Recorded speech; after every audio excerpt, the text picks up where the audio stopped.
Seketika Alia cuma terdiam saat debat dengan Bang Zuma. Jadi sebenarnya tidak ada yang bertentangan gitu, Pak Juma. Silakan. Baik. Ya. Saya ulangi dengan narasi Anda yang begitu panjang. Saya mau tanya kepada saudara, menurut Yesus Injil mana yang harus diberitakan kepada semua bangsa muridnya? Jawab. Apa yang mereka saksikan itu? Semua. Injil, bukan Injil Lukas, Injil Markus, Matius, Yohanes, Saudara Paulus. Injil itu bukan satu establishing karena belum ada kanonisasi. Oke. Ya. Berarti dengan kata lain bukan kitab saudara. Dengan kata lain bukanlah kitab saudara yang Yesus perintahkan untuk diberitakan. Catat itu. Ya, karena memang itu belakangan dikanonkan. Ya, saya setuju. Oke, sip. Nah, Anda sudah akui, bagus. Nah, sekarang gini, ketika saudara mengatakan Taurat itu tidak berlaku untuk bangsa lain lagi, emang Taurat itu pernah berlaku untuk bangsa lain? Memang tidak pernah. Taurat itu untuk Bani Yakub.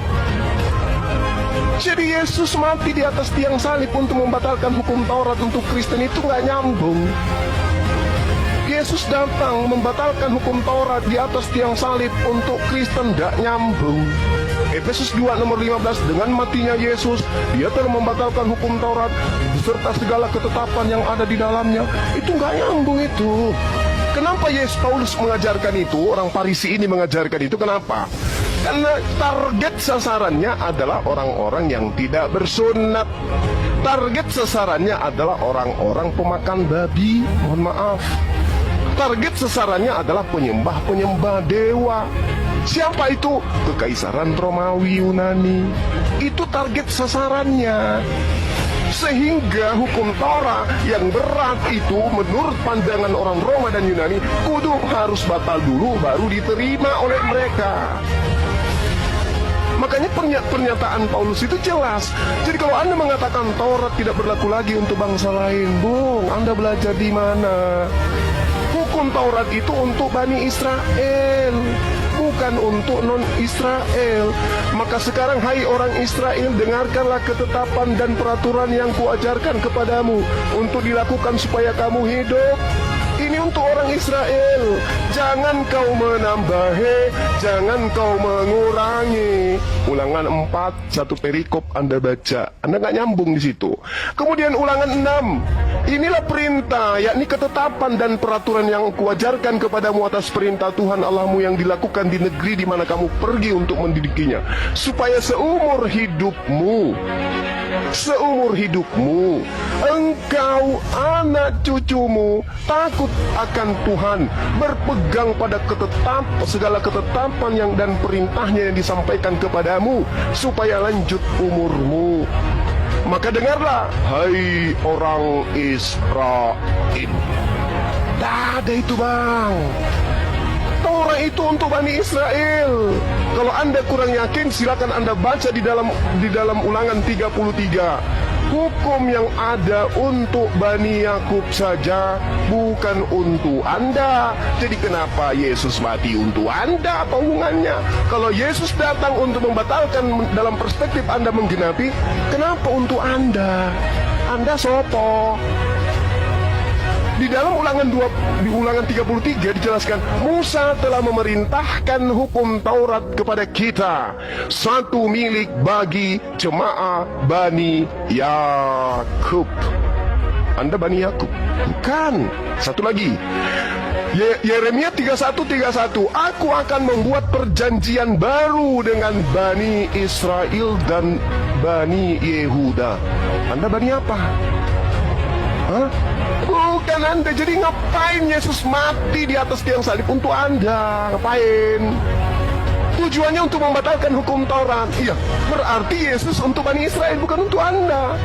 Kalaupun dia dipaksakan untuk mati sebagai persembahan kepada dewa, dia dipersembahkan untuk Bani Israel, bukan untuk Anda.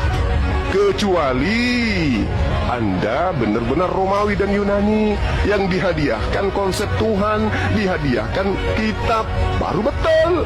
Aku ini adalah Bani Romawi dan Yunani, pengikut Paulus yang meminjam nabi yang datang kepada Bani Israel untuk kami tuhankan. Itu baru betul.